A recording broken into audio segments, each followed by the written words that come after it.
Hello verse, कैसे हैं आप सब। आज की भागवत गीता शुरू करते हैं। निस्संदेह कोई भी मनुष्य किसी भी समय एक क्षण के लिए भी बिना कर्म किए नहीं रह सकता, क्योंकि प्रत्येक मनुष्य को स्वभाव से उत्पन्न किए राग द्वेष आदि गुणों के कारण विवश होकर कर्म करना ही पड़ता है। जो मर्द बुद्धि मनुष्य सारी इंद्रियों को हट पूरक ऊपर से रोककर मन में उन इंद्रियों के विषय को चिंतन करते रहते हैं, वह पाखंडी मिथ्या आचरण करने वाला कहलाता है। अर्जुन, किंतु जो मनुष्य मन से इंद्रियों को वश में करके फल की इच्छा के बिना सारी इंद्रियों द्वारा शास्त्रों के अनुरूप कर्मों का आचरण करते हैं, वह श्रेष्ठ है। तुम शास्त्रों के अनुसार कर्म करो, क्योंकि अकर्म कोई भी कर्म नहीं करने की जगह कर्म करना श्रेष्ठ है, तथा कोई कर्म न करने से तो मनुष्य शरीर निर्वाह भी नहीं हो सकता। कुंती पुत्र, यज्ञ के उद्देश्य से किए जाने वाले कर्मों को छोड़कर अन्य कर्मों में लगा हुआ मनुष्य कर्मों के बंधन से बनता है। इसलिए तुम फल की इच्छा से मुक्त होकर उस यज्ञ के उद्देश्य को पूरा करने के लिए अच्छी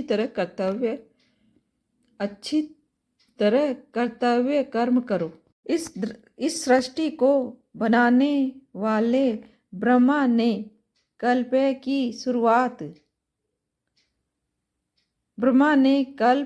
शुरुआत में यज्ञ के साथ प्राणियों की रचना करके उनसे कहा, तुम लोग यज्ञ के द्वारा वृद्धि को प्राप्त करोगे और यज्ञ तुम्हारी अभीष्ट मनचाही इच्छाओं को पूरा करने वाला।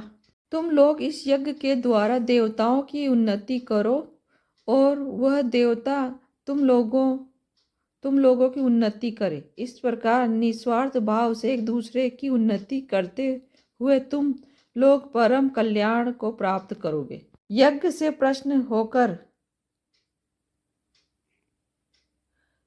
देवता तुम लोगों को बिना मांगे ही इच्छित फल जरूर देते रहेंगे। इस प्रकार उन देवताओं के द्वारा किए हुए फलों को जो मनुष्य उनको बिना अर्पित किए स्वयं भोगता है, वह तो चोरी ही है।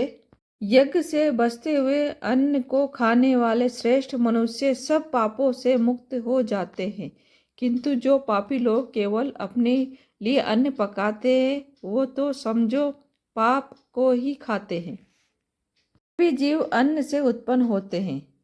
अन्न वर्षा से उत्पन्न होता है, वर्षा यज्ञ से होती है और यज्ञ उचित कर्मों से उत्पन्न होता है।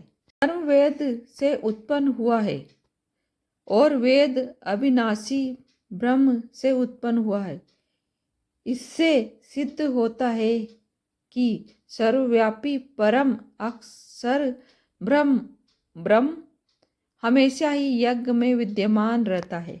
पार्थ, जो मनुष्य इन लोगों में इस प्रकार परंपरा से चलने वाले सृष्टि चक्र के अनुसार आचरण नहीं करता, अर्थात अपने कर्तव्य का पालन नहीं करता है, इंद्रियों के द्वारा भोगे में रमण करने वाला वह पापी मनुष्य व्यर्थ जीवन बिताता है। तो जो मनुष्य आत्मा में ही आनंद अनुभव करता है और आत्मा में ही लुप्त तथा आत्मा में ही संतुष्ट है, उसके लिए कोई कर्म ऐसा नहीं जिसे करना जरूरी हो। इस प्रकार उस महापुरुष का इस विश्व में कर्म करने का कोई उद्देश्य नहीं रहता तथा सभी प्राणियों से उसका तनिक भी स्वार्थ संभव नहीं रहता। इसलिए तुम मोह से रहित होकर हमेशा योग्य कर्म को करते रहो, क्योंकि मोह से रहित होकर कर्म करते हुए मनुष्य ब्रह्म सर्वोच्च को प्राप्त करता है।